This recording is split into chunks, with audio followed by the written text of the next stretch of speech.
You know, and the reason why is, guys, I'm not even sure I'm gonna keep these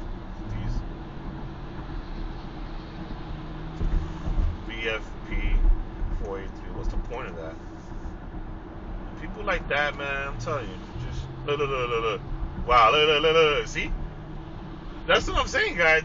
Shit like that. When you do that, you drive guns like that. That's how accidents happen. And then, unfortunately, the innocent people are the ones paying the price.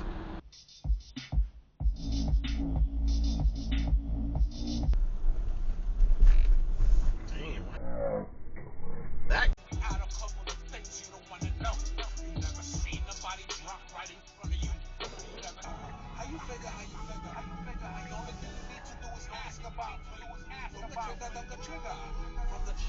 Like, why is that car sticking out like that? Come on, man. You gonna make a turn on Fordham Road?